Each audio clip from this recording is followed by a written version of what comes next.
There are. The Epstein thing, you dealt with Maria, you said, as far as you know, he killed himself. I'm telling you, he killed himself. Are you still talking about Jeffrey Epstein? This guy's been talked about for years. So Trump promises during the election total transparency. He says we're going to release all the files, we'll be the most transparent administration in history. He gets into office, and that is not the case. Troves of information that the administration could release tomorrow if they wanted to, and they've been promising to, and they haven't. The answer to that is the same as everything else. I'm not going to withhold information from the American public ever, but I'm also not going to rush to get it out there. To him being an agent, I have no knowledge about that. We can get back to you on that. To him being an agent, I have no knowledge about that. We can get back to you on that.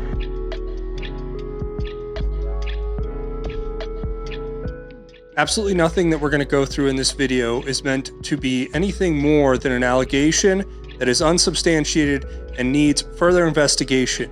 All the information I'm going to present to you has been publicly sourced and is publicly available. I'm merely connecting the dots. Hi, and welcome to another Just Informed Talk. I'm your host, Craig James, and today we have a very interesting theory for you. But I think it ties everything together as far as Epstein, Maxwell, British intelligence, Israeli Mossad, Trump, U.S. intelligence, the whole thing. And particularly, I think it pulls back the veil on why nobody is allowed to look deeply into the Epstein case, broadly speaking, right? Why Congress has worked so hard to try to get these documents and they're not being fully cooperative with them when it comes to all of this. And there's just so many other things that we're going to pull back the thread on here. But basically, what this ties into is what I would say, and I have notes here, so forgive me if you see me looking down at my notes, but I want to make sure I get all this right because there's a lot of information. I'm going to try to give it to you piece by piece, and we're going to look at articles. We're going to break it down. I'm going to try to get into all these things. But what this amounts to is the fact that Jeffrey Epstein may have been running a privately owned, commercially laundered, global full-take fiber collection system that is almost impossible to disrupt or even acknowledge. And how is he doing that? Well, he was doing this by tapping into undersea data cables. Now, if you don't know what that is, I'll give you an idea of what I'm talking about here. The entire world is connected, and here, let me pull this up on the screen, by submarine cables. And here's a map, a general map of where these cables lie, right? They connect the entire world's global data infrastructure, right? Internet, telecommunication, you name it. It's all connected through these undersea wires. Now, there's also satellites that connect it, and there's also different, ways that they can communicate via direct signals and whatnot. But the majority of the information that we share between the world on what is called basically the global internet, the global telecommunication system, all the data in the world that goes and bounces around, how I can go on a website in Japan and then be on a website in London on the same day from the United States. All that information is transferred through these wires, right? And these wires here are outlined. They all have different names, different, ways in which they're connecting different pieces of data. But what you need to know when you understand this, right, is not necessarily that these wires exist, although that's important, but that these wires can be tapped into. And in order to understand that, we have to go back over a decade to the Edward Snowden release. Now, if you recall, there were 3 projects that were exposed during the Snowden leaks from 2013 to 2015. One was Operation or program codenamed Tempora. Now, here it describes Tempora in this Guardian article, talking about GCHQ, the British spy agency, tapping fiber optic cables for secret access to world communications. Now, remember, this is in 2013 when we are finding all of this out from Edward Snowden. And remember, this is when Epstein's operating with almost full impunity with anonymity, right? He had his 2008 child trafficking or whatever it was thing where he spent his weekends at the Palm Beach County Jail. But ostensibly at this point, you got Obama as president. You have Epstein running his business out of the Cayman or the Virgin Islands. You have Maxwell, his assistant, Robert Maxwell's daughter, known Israeli Mossad and GCHQ, British intelligence spy. They're all running their operations at full capacity, right? Now, some of this you may already know, but there are things in this story that we're going to get into, particularly a company called LMAX that you're going to want to stick around to hear about, because before you turn this video off and go, oh, well, we know all that, trust me, there's a lot of this information I wasn't aware of, a lot of this information I haven't seen anybody else talking about, okay? So, we're starting, though, by going back to Tempora. What was Tempora? Well, Tempora was an operation that was a part of a key innovation, as it says here in the article, for the GCHQ to tap into and store huge volumes of data drawn from fiber optic cables for up to 30 days so it can be sifted and analyzed. That was the operation. Now, this is what Edward Snowden was uncovering. He was saying, look, there are all these programs where major governments like NSA, like GCHQ, like all the other intelligence agencies, the big ones, the Five Eyes, are tapping into these global data communication lines, and they're scraping all of that data and keeping it. Now, ask yourself this question. What if you were to develop a way to tap into these global communication networks privately and sell that information to the highest bidder abroad? And create for yourself, and maybe at the behest of intelligence agencies, but with that plausible deniability built in as a cover, your operation is an independent operation that taps into these. And I'm going to get into some crazy things as we connect it all. But that was Tempora. This is Muscular. This was NSA's surveillance of Google and Yahoo, right? And it talks about it here. What was Muscular? Well, the NSA spying system called Muscular, which according to the Post, can copy entire data flows across fiber optic cables that carry information among the data centers of the Silicon Valley giants. Even the Muscular smacks of brutish attitude that compels the NSA to sweep up petabytes of data without being able to process most of it. Now, imagine as we go forward in time, what the capability of AI brings into the equation, not to mention what level of sophistication did they have with AI clandestinely in, the dark vaults of these intelligence agencies and military programs. That's something to consider. But that's what Muscular was. And then you had a program called Incensor, and this is another NSA GCHQ program. And this was recently disclosed during the Edward Snowden, file leaks and everything as well. And it says, recently disclosed documents show that NSA's fourth largest cable tapping program, codenamed Incensor, pulled data from just one single source, a submarine fiber optic cable linking Asia with Europe. Yes, we're going back to submarine cables and how they can be tapped into, right? Now, for reference, I'm going to zoom in here on the map, and I'm going to show you guys the U.S. Virgin Islands. Now, if you can see, this is the U.S. Virgin Island right here. And if we back out, just look at how many of those cables go right through the water there. Now, one thing to keep in mind, in order to tap into these cables, you have to have a level of sophistication that is beyond your average hackers.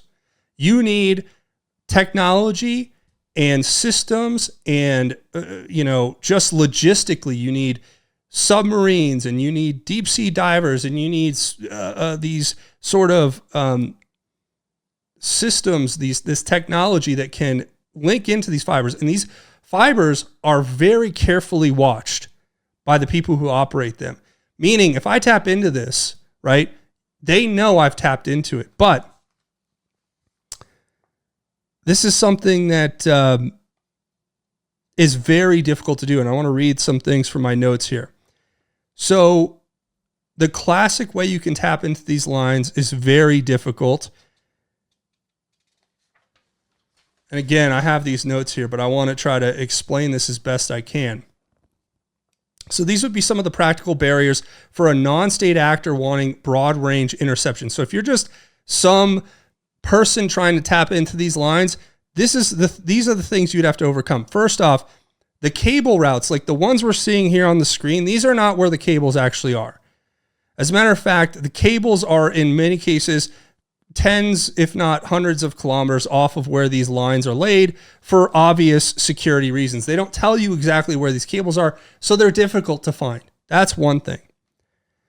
Most of these cables are laid at between 1,000 meters deep or below 1,000 meters deep, often 4,000 to 7,000 meters deep, meaning there's only a handful of ocean depth working class ROVs or manned submersibles that can even get to that level of depth. Now you're talking about China, Russia, US, France, Japan. They could do it, but most people don't have access to that kind of submersible that can get that deep and be effective operating at that depth. Another thing is performing the tap undetected. Okay, so what happens is in order to get into these cables, they have a physical clamp, a device that literally taps into the wire itself. Now, these wires are very sensitively monitored, and even the slightest disruption is picked up, and often if it picks up that slight disruption, you wouldn't be able to tap into it. Okay. Because they would have alarms that go off, and then they would have a ship sent out there, and they would go and they would check the line, they would find where you're tapped in, and you'd be caught, and then you'd have every Navy in the world, right, because it's illegal, coming after you because you're doing this. Getting the data out. This would be another huge, massive operation because you're talking about, and some of these terms are insane, 400 gigabits per second, tapping multiple wavelengths across multiple cable systems, meaning you would have to be able to extract terabits per second. Now, that's a huge amount of information, and this is not, like I said, your average hacker doesn't have access to equipment that can do this. And as I said before, if there's any damage to these lines, it's automatically detected, and they send out ships to go examine the point at which it was damaged. You'll be found out before you even get a chance to get past the starting line, right? But then there's a way you can do this where it actually makes sense. And I want to go through these different ways. Okay, so let's say hypothetically, this is how you could defeat it. Okay, and the reason I'm laying this out for you, and the reason I'm using these notes, is because I want to lay out exactly how this would happen so that when we go through this next series of information and connections, particularly looking at Ghislaine Maxwell, that's important to remember, you'll understand how this all connects. But what would you need? Well, the first thing you would need to be able to hack into these cables undetected and get away with it is state backing. So you would either need the NSA or GCHQ or some other major intelligence organization or major government entity like the military, the US military, maybe the British military, etc., to give you the classified root databases that are never publicly published, meaning where all these cables are going, where you can tap into them, all of that information you would need. Then you would need a fleet of working class ROVs or small submersible submarines launched from private, perhaps ex-military bases to give you unlimited discrete access, right? Then you would need a company that already designs and manufactures the exact test equipment that cable operators use to detect intrusions onto those lines. Remember that. These are the things you would need to get into these lines undetected. Then you would need to be able to insert the tap and do it without it being noticed, right? Then again, you would need the ability, the capacity to extract this data, to process this data, and to house this data. That's a huge operation in of itself. And then you would obviously have to be able to avoid detection. When the cable owner eventually sees this degradation in the line, even if it's because the sensors go as small as a 0.01, I think it's a decibel is how they measure the intrusion on the line. They would dispatch ships. They would have people out there who would find the equipment that you tapped into it with.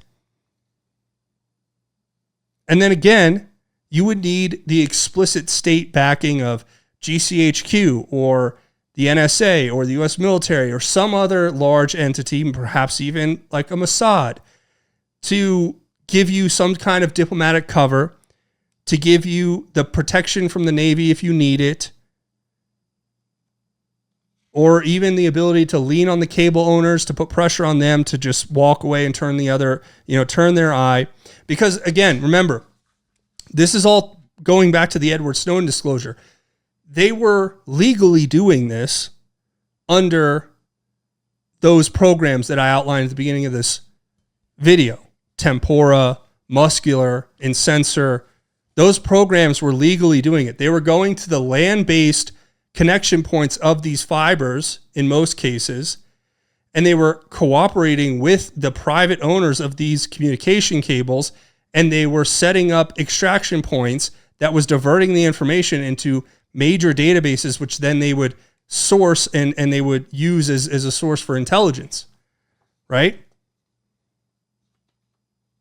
And we can look at some real world precedents that connect to all of this. For instance, the USS Jimmy Carter already does this exactly for the NSA in the Pacific.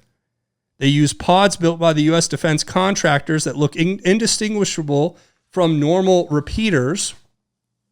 And this is what China's research vessels that they're sending out there are going out and trying to remove and recover routinely, right? And there's also some GCHQ programs out there that are publicly known about, Project Oak Star and Project Money Rocket. You can go look those up if you want to understand what they're doing. But basically, they involve private contractors installing essentially permanent optical taps inside carrier hotels with the contractor's own equipment, so it looks like normal cross connections, right? But here's where it gets interesting, okay? Because I'm going to give you a breakdown of how all of this may have happened. Maybe this is why this is the information that Trump and Bongino and Patel and Pondy and everyone else who's connected to Epstein has looked at privately and said, well, we cannot disclose this publicly. And if we allow this to continue to unravel, it will eventually lead to the truth that they don't want you to see, which is that there was a privately owned, commercially laundered, global full-take fiber collection system that was almost impossible to disrupt and acknowledge publicly being run by Epstein and Maxwell in the Caribbean. On behalf of who? We don't know. Was it Mossad? Was it GCHQ? Was it both? Was it a U.S. intelligence-based operation for data collection? Was that why Alex Acosta, the former labor secretary to President Trump, said that he was told to leave it alone because Epstein was a part of an intelligence operation? Is this the intelligence operation that he was a part of? Some sort of black market, black op, intelligence gathering, selling, procuring, whatever operation that was being run through the Caribbean. Now, why do I say this? Because what you would need is you would need access. Again, you would need access to these cables in shallow, warm waters, which what do you think the Caribbean is? You have shallow, warm water access to these cables right near and around where Epstein's island, right, where he was taking these people was. But it gets crazier because we're going to talk about Maxwell and the rest. I want to get to this.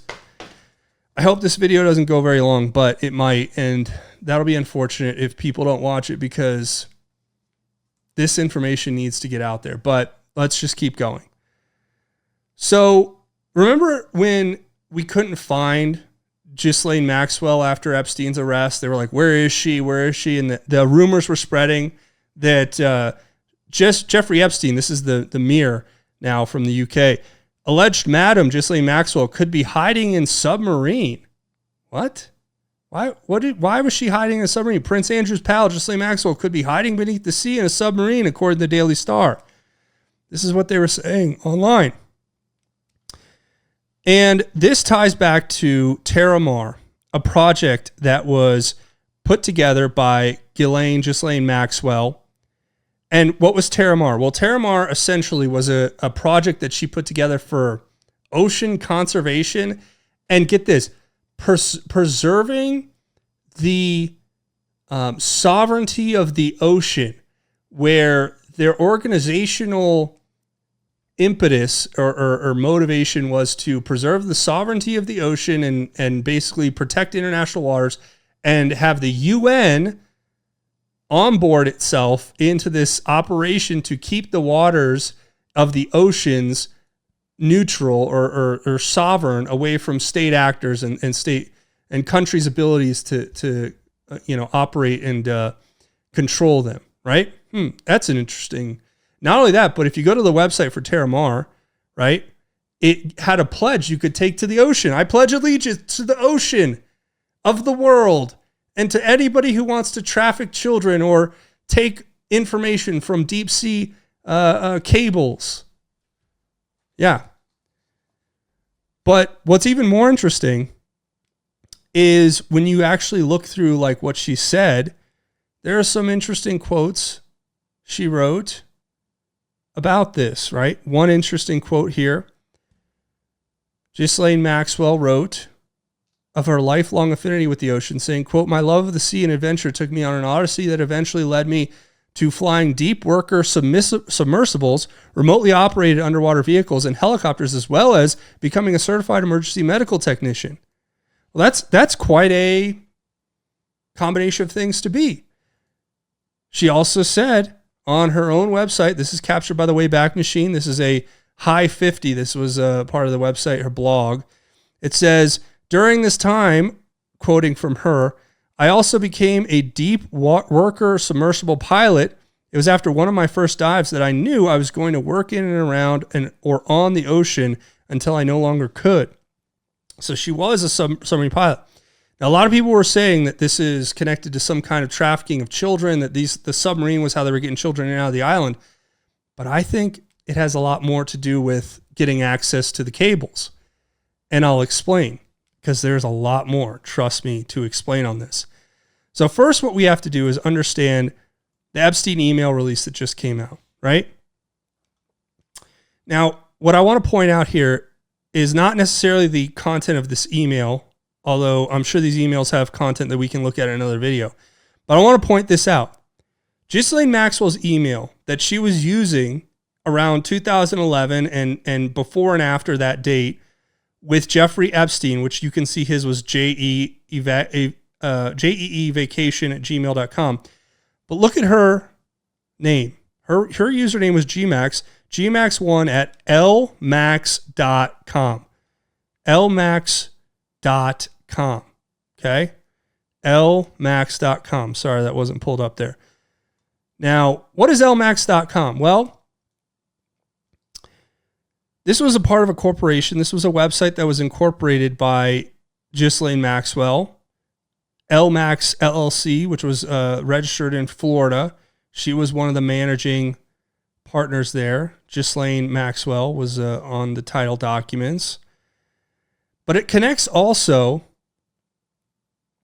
to some more interesting things. But if you actually scroll through and understand where this LMAX came from, this was an entity that had the one of the principal places of business being an address that was belonging to Ghislaine Maxwell, but registered or care of a friend of hers, also former girlfriend of Jeffrey Epstein. You can see here, Dana Burns. Okay. And remember that name. Because when you scroll down and you read through, this is a thread over on X talking about it. But when you read through it, what you actually find is that Dana Burns is this woman right here, one pictured with Jeffrey Epstein, who was his girlfriend, and she helped him. And this is sort of a whole another side quest if we really wanted to go down that rabbit hole. But Dana Burns was supposedly dating Jeffrey Epstein. This was like publicly. And at this time and around this time, Ghislaine Maxwell wasn't publicly the girlfriend of Jeffrey Epstein. She was his assistant or whatever you want to call it. And she was publicly married to her secret husband, a man by the name of Scott Borgerson. Now, who is Scott Borgerson? Well, Scott Borgerson, among other things, is the owner of and CEO of a company called Cargometrics Technologies, LLC. Now, what is Cargometrics Technology, LLC? It's a technology-driven investment manager with a global macro and quantitative investment focus, right? But what is it really?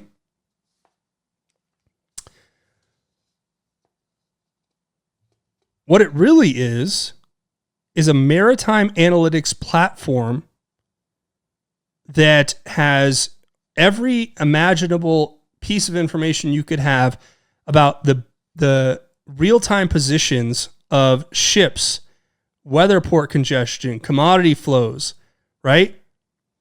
Everything you could imagine data-wise, analytics and data-wise about shipping lanes and the ocean and what would come with that. Well, we'll get into that in a second, okay? But let's go back. When you go to try to find lmax.com, which is the website listed here as the email address, there's nothing there.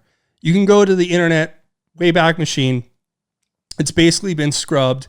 Every time you try to pick a different spot to pull it up, it just says there is no data. You pick, and there's all these different weird text or checks of it, and nothing.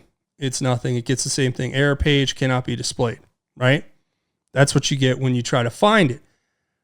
But it gets even more interesting, right?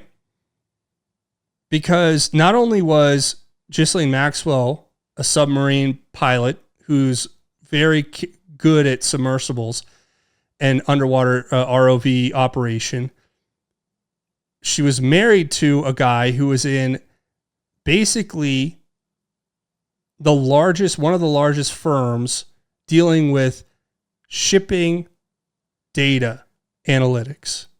And this is important, and we'll get into it in just a second, right? To go back to continue the whole foundation of all it. Because think about this, and I'm going back to my notes. What would you need in order to be able to tap into these wires, extract the data, house it, hold it, use it without anyone catching you, and while being able to use that data and leverage it for your own benefit or the benefit of whoever is employing you?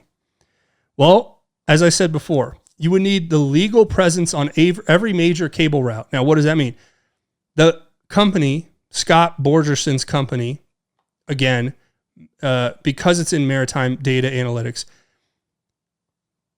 basically, as I have here in my notes, right?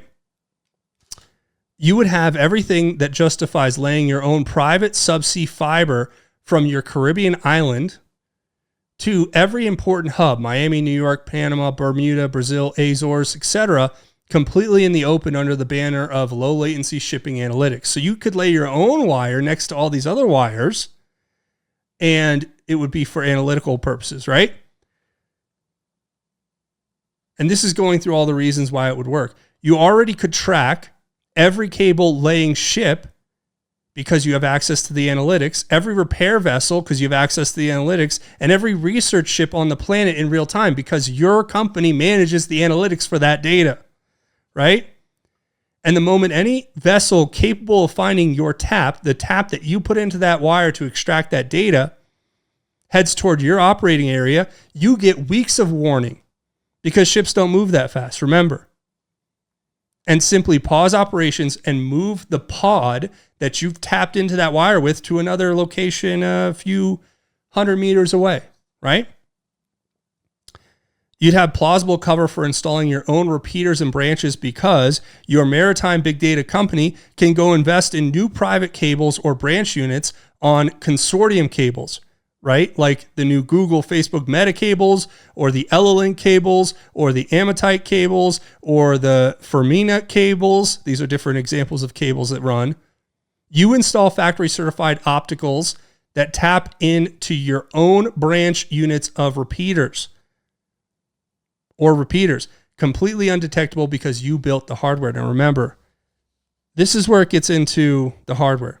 Now this is where I want to talk about a company. Now I want to be careful to say that there is no direct connection besides the name to Ghislaine Maxwell that I could find, but it's worth diving deeper into. A company called LMAX. Now what is LMAX? Here I have their website, LMAX Electronics Ltd. Limited. It is based out of the London in the United Kingdom. This is their company website. It's just one page with some very sort of low-tech systems tutorial software that they sell for people who want to be in telecommunications training and data management systems for telecommunications like fiber optics. What they do is they work with companies like Emona Timms, right? As it's hard to see it here, but try to make this a little bigger.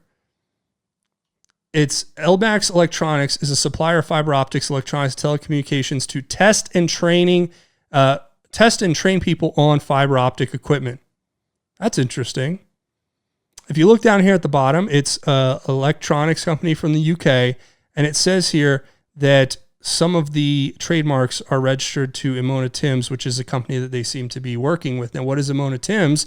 Emona Timms is another example of a company that, well, let's first look at LMAX. When you look at the description on Google, right, of what LMAX is, it says this: LMAX refers to a brand of fiber optic testing and training equipment, not a specific type of fiber cable itself. LMAX Electronics Ltd. manufactures products like Fiber Optics Educator and the HU125 Bare Fiber Alignment Module for use in applications such as testing and training. Now, we've connected them through their website to Emona Timms. And what is Emona Timms?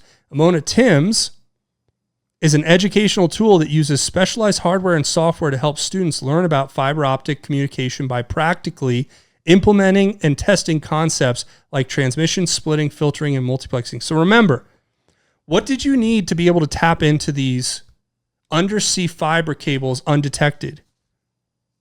What did you need?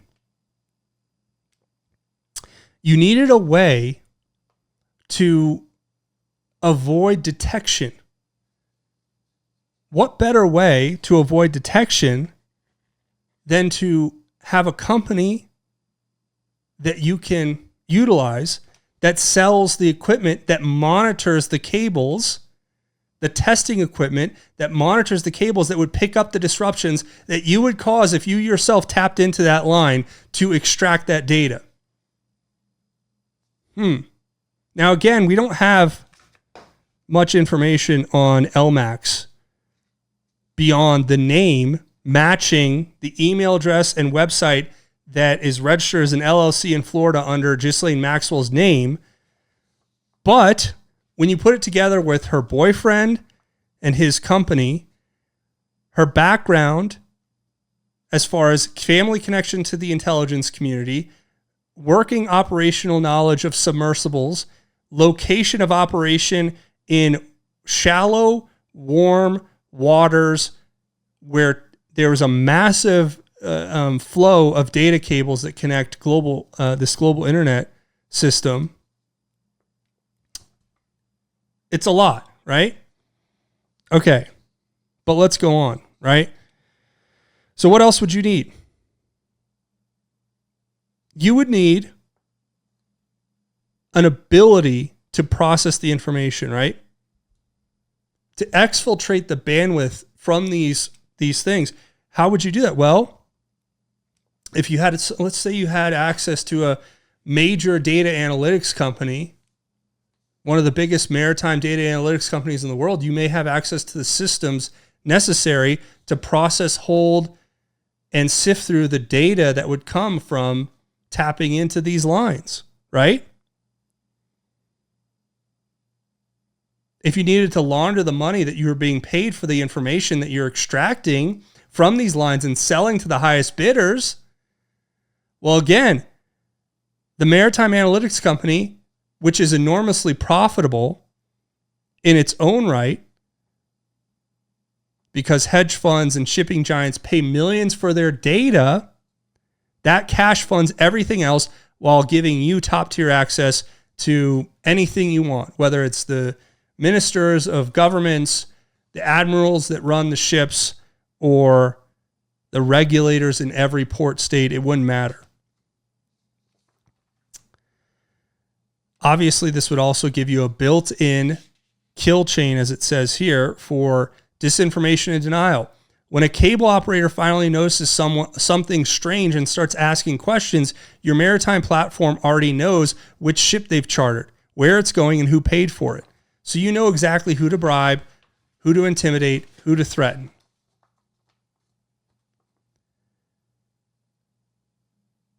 And another thing that makes you basically undetectable is the fact that even if they find your pod connected to the maritime line, extracting the data, you can always say it was educational or test equipment. You can say it was a leave behind from a student that was working on a project with your company as an intern or as a contractor. You can say you were using it as a deep sea sensor for measuring currents near the shipping lanes, or some other excuse for why it was attached to the lines, because you are one of the people laying the lines and operating them. So this is already a common scheme that's run by major countries like China. This is what they're doing. They're scraping data from these organizations and they're using it. But we've connected the dots on a company that we don't know much about called LMAX, right? LMAX Electronics Ltd., which manufactures fiber optics and telecommunications test and training equipment. The truth and the facts about Jeffrey Epstein and Ghislaine Maxwell's background, her marriage to the CEO of a company called, let me pull it up again one more time here, Cargometrics, which was a big data company that provides analytics and software solutions for global maritime trade industry, serving clients in investment management and maritime shipping and logistics. And don't forget, some of his biggest clients include people like Eric Schmidt, the former CEO of Google. And one other thing that I wanted to get to here that I may have missed, LMAX refers to Ghislaine Maxwell because it was one of her aliases. And not only did it reference the company that she helped found and manage, LMAX LLC, but Jennifer LMAX, as shown in this Business Insider article, was an alias that she used with her former husband, Borgerson. And that's another connection there. So look, you tell me what you think. I'm going to leave it there. This video's gotten way too long. I was going to try to keep it short and go through all this, but it's just too much information to go through that quickly without giving it the proper attention. So you tell me what you think. The few final questions I have as we wrap up are this. this is all speculation, unsubstantiated. Keep that in mind. Secondly, the questions I would have when it comes to this is, what operation was Jeffrey Epstein really running out of the Caribbean? Was it purely about blackmail and child trafficking, or was it about accessing these warm water data cables and extracting that information and then selling it as a private entity to the highest bidder abroad? Or was he doing it in his own enterprise, or was he doing it on behalf of the government? And which government was he acting for or on behalf of? And is this why we'll never get the full story of Jeffrey Epstein? Is this why the DOJ and the FBI and the White House all continue to tell us that we cannot know the truth about Jeffrey Epstein in its totality? Is that why the redactions continue to this very day? Is this, was Jeffrey Epstein an asset of the U.S. government intelligence service, or was he an asset of foreign intelligence service, or was he an asset of both and perhaps working as a double agent? Did they turn a blind eye to his child trafficking operation because they determined that his value as an asset for this operation was far more important? And was that why Epstein thought he was untouchable and could get away with anything? I mean, these are all the questions I have as I look at this and lay it out before you. And if I missed anything at all, I would please ask that you leave it in the comments below, share your thoughts with me, and that's definitely going to be helpful. Make sure you share this video. I know it's a little longer, but it's important information. So we're going to leave it there. And I hope that this helps. We're going to get back into some other things, but this is going to be an incredible set of information that I hope we get to the bottom of sooner than later. So that's where I'm going to leave it. I want to thank you for watching. We'll see you on the next one. Until then, make sure you like, share, subscribe. Make sure if you're not subscribed over on YouTube, find me over here, subscribe, and share these videos. It helps out big time. But that's where we're going to leave it. And until then, I want to make sure that you guys remember that if you haven't given your life to Jesus Christ, now's your opportunity. I encourage you all to say a prayer, open your heart, call upon his name, accept him as your Lord and Savior, and let him do great things in your life. And remember that in all of this, right, what are we called to do? Well, it says right here, we are called to not be ashamed of the gospel because it's God's power for salvation to everyone who believes. First to the Jew and also to the Greek, for in it God's righteousness is revealed from faith to faith, just as it is written, the righteous will live by faith. I want you to remember those words. Those are words that I live by. When I think of my faith, I'm never ashamed of it, and we have to continue to fight for that which is right, and we have to understand that the truth is the ultimate disinfectant in all of this, and that's what matters most. So that's where I'm going to leave it. Thanks for watching. We'll see you on the next one. Until then, Godspeed and God bless each and every one of you, Patriots.